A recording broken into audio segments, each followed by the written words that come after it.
Normal নাগরিক হিন্দুরা জামায়াতে ইসলাম যদি ক্ষমতায় আসে তাহলে জামায়া ধরে থাকবে। কাউকে জামায়াতে ইসলামী একটা টোকা দিয়েছে, একটা এক্সাম্পল দিলে আমি আর কোনোদিন রাজনীতি করব না। এখানে আমরা যারা দাঁড়িয়েছি ধর্মের ভিত্তিতে কেউ বিভাজিত না, ধনের ভিত্তিতেও কেউ বিভাজিত না। আমরা এখানে সবাই একই রক্তে মাংসের মানুষ, এটার ভিত্তিতেই আমরা আসতে চাই।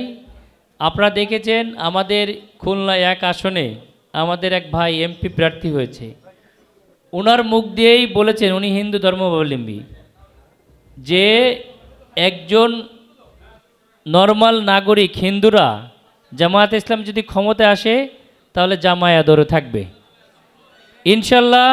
অন্য ধর্মাবলম্বীকে যেটা বিভিন্ন প্রোপাগান্ডা করা হতো গেল 17 মাসে, খ্রিস্টান বলেন হিন্দু বলেন অন্য যে কোনো ধর্মের, কাউকে জামায়াতে ইসলামী একটা টোকা দিয়েছে, একটা এক্সাম্পল দিলে আমি আর কোনোদিন রাজনীতি করব না। অসংখ্য উদাহরণ আছে, তার প্রতিষ্ঠান থেকে অন্য দলের লোক স্বর্ণ নিয়ে যাচ্ছে, চাল নিয়ে চলে যাচ্ছে, সিমেন্টের বস্তা নিয়ে চলে যাচ্ছে, আমাদের লোক এসে সেটা ধরে দোকানে ফেরত দিয়েছে, দোকান গার্ড দিয়েছে, 2 দিন ধরে গার্ড দেওয়ার পরে টাকা দিতে গেছে, টাকা নেয় নাই, নিজের টাকায় তারা নাস্তা করেছে, খাবার খেয়েছে।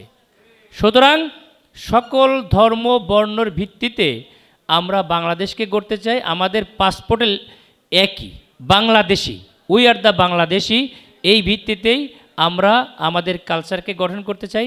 এখানে ধর্মের ভিত্তিতে কে হিন্দু কে মুসলিম কে খ্রিস্টান এটা কোনো ভেদাভেদ আমরা করতে চাই না। এবং উনি যে ধর্মের বলেছেন, যদি বাংলাদেশে জামায়াতে ইসলামী পাশ করে ওনার জন্য স্পেশাল চমক থাকবে, এটা এখন আমি বলবো না ইনশাল্লাহ। যে ব্যক্তির যোগ্যতা এবং সম্মান যতটুকু তাকে আমি ততটুকুই, তার অধিকার সেই অধিকারটুকু আমি দেওয়ার চেষ্টা করব। আপনার যদি একজন সাংবাদিক, আপনি গ্র্যাজুয়েট করেছেন ঢাকা ভার্সিটিতে, আপনার যোগ্যতা আছে, আপনি 2 লাখ টাকা বেতন পাওয়ার, আপনার কি 20,000 টাকা আমি রাখতে পারবো? যে ডাক্তারের বা যে উকিলের চার্জ 10,000 টাকার মূল্য হতে পারে সে 10,000 টাকাই নেবে, যার মূল্য 100 টাকা সে 100 টাকা নেবে। আমার কথা ক্লিয়ার কিনা? সুতরাং যোগ্যতাকে আপনার মূল্যায়ন করতে হবে, মেধাকে মূল্যায়ন করতে হবে। আমাদের আন্দোলন হয়েছে মেধা না কোটা, এখান থেকেই সূত্রপাত।